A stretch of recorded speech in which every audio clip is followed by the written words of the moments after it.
जय हिंद। मैं कौपल एस के सोलंकी अपनी सरकार और आप सब लोगों के सामने कुछ तथ्य रखना चाहता हूं। जैसा कि आप सब लोग देख रहे हैं, आजकल बहुत सारी वीडियो सेना और पैरामिलिट्री फोर्सेस को अपनी अपनी प्रॉब्लम्स को लेकर वायरल हो रहे हैं, जिसके उपलक्ष्य में सेना प्रमुख ने बोला कि आप लोग ऐसा मत कीजिए, सही नहीं है। जी सर, आपने सही बोला, ये बिल्कुल सही नहीं है। लेकिन जो अंग्रेजों की पॉलिसी आज 70 साल होने वाले हैं, अब देश को आज़ाद हुए, जो अभी तक रनिंग कर रही हैं मिलिट्री में, क्या वो सही है? जिसमें अधिकारी और जवानों के बीच इतना अंतर बना के रख दिया है। उनके टाइम पे अधिकारी सारे अंग्रेजों के हुआ करते थे और सिपाही हम भारतीय हुआ करते थे, जिन्हें वो एज अ नौकर यूज़ करते थे। वो अभी तक कंटिन्यू है। पहला जैसे मेरे तेज बहादुर भाई को ले लीजिए, उसने खाने को लेकर शिकायत की थी। सर, मैं तेजपुर में आर्मी के साथ पोस्टेड था। अगर आप वहाँ जाके अधिकारी मैस और जवानों का मैस देखेंगे, आपको अंतर समझ में आ जाएगा। अधिकारियों का मैस ऐसा है जैसे 5 स्टार होटल, बाहर से एकदम महल और अंदर सुविधाएं एकदम 5-7 स्टार होटल की तरह, और बाहर 50-60 लोग केवल उसको तैयार करने में, उसको मेंटेन करने में लगे रहते हैं। वो और कोई नहीं, वो आपके जवान है जो लड़ने के लिए भर्ती हुए थे।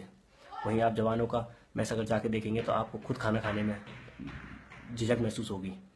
उसके बाद सर, मेरे दूसरे सीआरपीएफ के जवान के ऊपर आ जाइए, जिसने पैरामिलिट्री फोर्सेस की कुछ सुविधाओं के लिए बोला था, जिसने कैंटीन फैसिलिटी, पेंशन के लिए बोला था। सर, बिल्कुल उनके लिए पेंशन होनी चाहिए। वो भी इतने ही देश के लिए समर्पित हैं जितने कि हम। कल के लिए भगवान ना करे अगर उसे कुछ हो गया तो उसकी फैमिली को एक वो पेंशन ही था जो जिंदगी भर सहारा देगी, जिससे वो खुद जिएगी अपनी और अपने बच्चों को पढ़ा सकती है।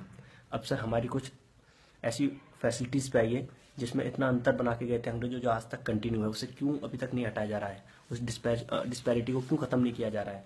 सबसे पहले ECHS फैसिलिटी, उनकी अलग हमारी अलग, हर जगह लाइन अलग, उनको हर जगह तवज्जो दी जाती है। कैंटीन में लाइन ले लीजिए, अफसर्स अलग, हम सिपाही अलग। MH में लाइन ले लीजिए, अरे MH में तो बीमार आदमी जाता है, उसमें अफसर्स अलग, हम लोग अलग। हम लोग लाइन में, अफसर आ गया तो वो पहले चले जाएंगे, उनकी फैमिली पहले चली जाएगी, हम लोग खड़े रह जाएंगे, चाहे कौन ज़्यादा बीमार है, कोई मैटर नहीं करता। उसके बाद आ जाइए सर, कार्ड लिमिट पर कैंटीन के, हम लोगों को 4-4.5 हज़ार, उनको हमसे 3 गुना 4 गुना ज़्यादा। क्यों सर? पेमेंट उनकी ज़्यादा, कार्ड लिमिट हमारी कम। उस कैंटीन से तो कुछ फ़ायदा ही हुआ सर, हमारे 2 पैसे बच ही जाएंगे अगर हम 4.5 से ऊपर का भी कुछ सामान खरीदेंगे तो। फिर ऐसा क्यों? उसके बाद आ जाइए सर, लिक्कर कोटा पे, हम लोगों को 4 बोतल, उन लोगों को हमसे 3 गुना 4 गुना ज़्यादा बोतल, फिर भी पीते हम लोग ज़्यादा है। फिर आ जाइए सर, कैंटीन से कार निकालने के लिए, जवान तब तक कार नहीं निकालेगा जब तक उसकी सर्विस 10 साल ना हो जाए। सर, आज की मौजूदा स्थिति को देखते हुए अगर जवान के माँ बाप को ज़रूरत है आज कार की, अगर उसकी सर्विस 10 साल नहीं हुई है, तो ये रूल क्यों बना रखा है? अगर वो कैंटीन से कार लेगा तो सर उसको फ़ायदा ही हो जाएगा, अदरवाइज वो बाहर चलेगा तो वो तो घाटा ही होगा ना सर। तो ये रूल क्यों? बल्कि अधिकारी जिस दिन भर्ती हुआ है उसी दिन से आराम से कार निकाल सकता है और चला सकता है। उसके बाद भी इतनी सीसी की लेंगे, इतनी नहीं, वो उनके हिसाब से। ये क्या है सर? केवल एक प्रेस्टीज इशू। उसके बाद उसी कार से अगर मूवमेंट की बात है, अगर टीडी जाना है सर, तो अधिकारी के पास अगर रिजर्वेशन नहीं है, कुछ नहीं है, तो वो अपनी कार से भी टीडी जा सकते हैं और उसका वो क्लेम कर सकते हैं। वहाँ वो लोग जाके होटल में स्टे कर सकते हैं, अगर रूम नहीं है तो उसका भी वो क्लेम कर सकते हैं। बात एक जवान की करें, अगर उसको एक कोने से दूसरे कोने भी जाना है देश के, अगर उसको रिजर्वेशन नहीं है, वेटिंग में है, तो वो टॉयलेट के पास सो के जाएगा, उसको जाना पड़ेगा। वो अपनी कार से अगर जाएगा भी तो अपना खर्चा करके। उसके बाद बात रुकने की आए तो, और उसके लिए रूम तो छोड़ दीजिए सर, अगर एक चारपाई भी उसको मेंटेन करनी है तो खुद जुगाड़ लगानी है उसको अपने मेंटेन करने के लिए। होटल में स्टे तो छोड़ दीजिए सर। ऐसा क्यों? हम लोग भी कंफर्ट चाहते हैं। हम लोग अगर वहाँ जाएंगे, अगर हम लोग होटल में रुकेंगे, उसका पैसा अगर सरकार देगी तो हम तो सरकारी काम से गए, अपने काम से तो नहीं गए वहाँ।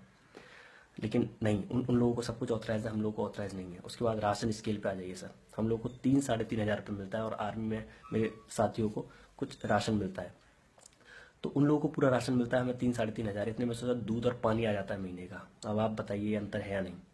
और उसी राशन की क्वालिटी अच्छा पहले छांट के कर दिया जाता है। और फिर आइए सर, पार्टीज में हम लोगों को यूज़ किया है, लॉजिस्टिक सामान अगर आए, यूनिफॉर्म, पिछले लास्ट 2 साल से जूते नहीं मिल रहे सर।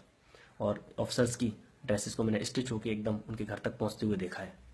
तो इतना स्मूथली उनके लिए काम होता है और हम लोगों के लिए नहीं। ऐसा क्यों सर? उनकी वाइफ्स को मैम मैम बोल के इतना अंतर पैदा कर दिया जाता है कि हमें शर्म आती है अपनी वाइफ्स को लेके जाने में।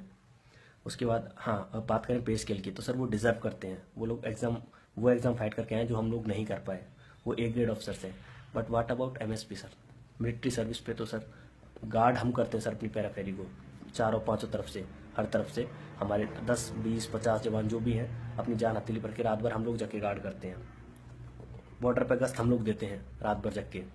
और मिलिट्री सर्विस पे उनका 15,000 प्लस और हमारा 6,000 एज पर 7th पे कमीशन। ऐसा क्यों सर? इसके लिए मैंने सर बहुत लेटर भी लिखे थे, मैंने, मेरे कई भाइयों ने, मैंने डिफेंस मिनिस्टर, PMG आपको और अपने फाइनेंस मिनिस्टर को, सबको, लेकिन अनदेखा कर दिया गया या किसी ने हमारी ये बात उठाई नहीं। और ऐसे ही नहीं, और भी बहुत सारे अलाउंसेस हैं जिसमें इतना डिफरेंस पैदा करके रखा गया है। सर बस एक ही गुहार है कि यूनिफॉर्म पर्सनल जिस काम के लिए आया है, जो वो पहले सोचता है कि मैं फौज में जाऊंगा, ये काम करूंगा, वो काम करूंगा, उस गरिमा को बने रहने दें, इस यूनिफॉर्म की गरिमा को बने रहने दें सर। ये सारी डिस्पैरिटीज़ जो हैं उनको प्लीज़ हटाएं। जय Hind sir and thank you.